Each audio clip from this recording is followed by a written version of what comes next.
முஸ்லிம் அல்லாதவர்களுக்கு மார்க்க பிரச்சாரத்தை எப்படி ஆரம்பிப்பது என்று ஒரு சகோதரர் கேட்கிறார். இது ஒரு பல கோணத்தில் அணுக முடிந்த ஒரு தலைப்பு.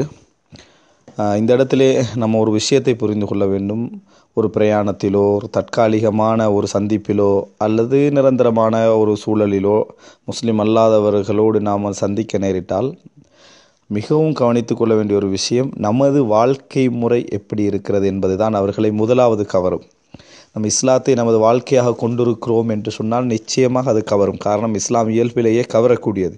அந்த இயல்பு நம்மகிட்ட இருக்கணும். ஒரு பஸ் பிரயாணம் போகிறோம், ஒரு 4 மணித்தியாலம் 3 மணித்தியாலம் பிரயாணம் போகிறோம்டா, அதில் நம்மளுக்கு பல சந்தர்ப்பம் இருக்குது நம்ம ஒரு முஸ்லீம், தூய்மையான ஒரு முஸ்லீம் என்பதை நிரூபிக்க.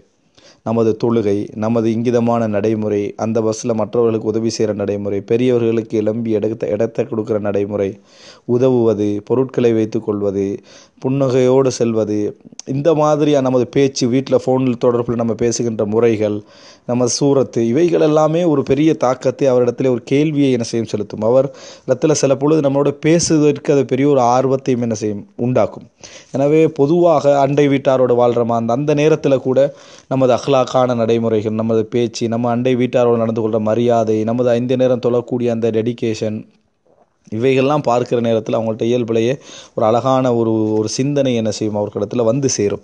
ஆனால் நமது வாழ்க்கை முறையெல்லாம் நம்ம மாற்றி வச்சுட்டு தத்துவம் பேசினதுனால இஸ்லாம் என்ன செய்யாது, போய் சேராது. அது வெறும் எங்களுடைய சிந்தனைக்கு திருப்தியாகவும் வாதம் செஞ்ச அந்த ஒரு சந்தோஷம் ஏற்படுமே தவிர அந்த ரிசாலா, இஸ்லாம் சொல்லக்கூடிய தூது அவர்களை போய் அடையாது என்பதை முதல்ல கவனத்தில் கொள்ள வேண்டும்.